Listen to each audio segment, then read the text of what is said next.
अस्सलाम वालेकुम। आज हम बात करेंगे कि फालिज के मरीज़ ने चलने के लिए कौन कौन सी एक्सरसाइजेज करनी है।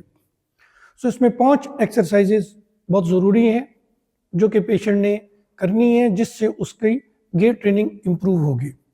इसमें जो पहली एक्सरसाइज है वो ये है कि पेशेंट ने अपने स्टेप्स को फॉरवर्ड, साइड पे और बैकवर्ड लेके आना है।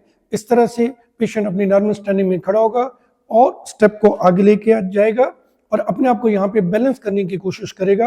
जब वो अपने आप को बैलेंस कर लेगा तो फिर इसी तरह से वापस लेके आएगा, फिर इसी तरह से दूसरे फुट को आगे लेके जाएगा, अपने आप को वेट को बैलेंस करेगा और फिर पीछे लेके आएगा। इसी तरह से साइड स्टेपिंग में पेशेंट ने एक स्टेप राइट साइड पे लेना है और अपने बैलेंस को मेंटेन करना है।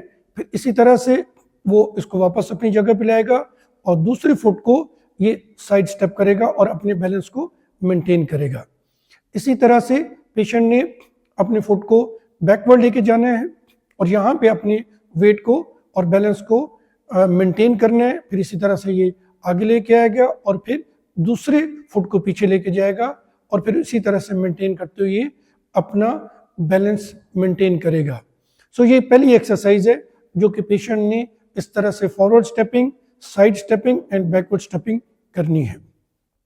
दूसरी एक्सरसाइज इसमें ये है कि पेशेंट ने जो पेशेंट की इफेक्टेड साइड है उसको इसी तरह से आगे रखना है और फिर यहाँ पे ये कोशिश करनी है कि जो उसकी मुतासरा लेग है उसमें नी को बेंड करना है और फिर स्ट्रेट करना है।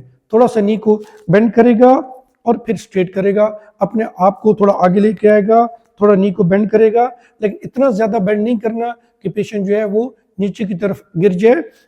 ये एक्सरसाइज बहुत ज़रूरी है जो कि गेट में इनिशियल स्टेपिंग में ये बहुत एक मेन रोल प्ले करती है।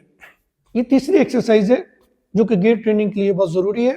इसमें पेशेंट ने एक सामने स्टेप रखना है जिसकी हाइट 7 इंच होनी चाहिए और फिर इसी तरह से उसके बिल्कुल सामने खड़ा होकर पहले एक लेग को इसके ऊपर रखना है और फिर अपने वेट को इक्वली डिस्ट्रीब्यूट करना है।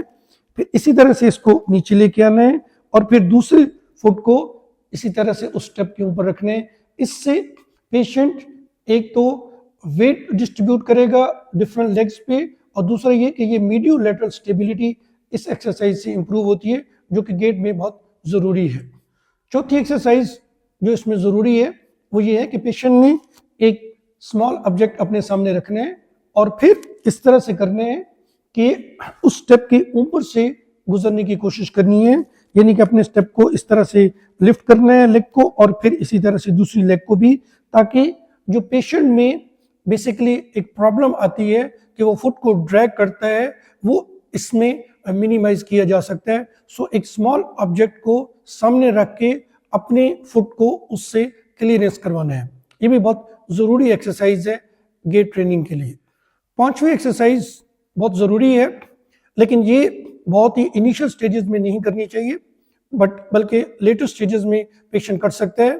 इसमें पेशेंट ने बिल्कुल इक्वली वेट डिस्ट्रीब्यूट करना है और फिर एक लेग को लिफ्ट करना है इस तरह से ताकि सारा वेट उसका दूसरी लेग पे चला जाए और फिर इसी तरह से इस लेग को रखेगा और फिर इस लेग को उठाएगा। ये सिंगल लेग स्टांस जो एक्सरसाइज है ये बहुत ज़रूरी है और ये एटलीस्ट 10 सेकंड के लिए पेशेंट जो है वो एक लेग पे अपना वेट डिस्ट्रीब्यूट करे, बट ये लेटर स्टेजेस में ज़रूरी है ताकि पेशेंट अपने आप को एक लेग पे अपने सारे वेट को मेंटेन कर सके। ये 5 एक्सरसाइजेस बहुत ज़रूरी हैं गेट ट्रेनिंग के लिए। इन एक्सरसाइजेस से पेशेंट अपनी मोबिलिटी को और गेट को इम्प्रूव कर सकता है। मज़ीद वीडियोज़ के लिए और एक्सरसाइजेस के लिए आप हमारी वेबसाइट और यूट्यूब चैनल विजिट कर सकते हैं। शुक्रिया।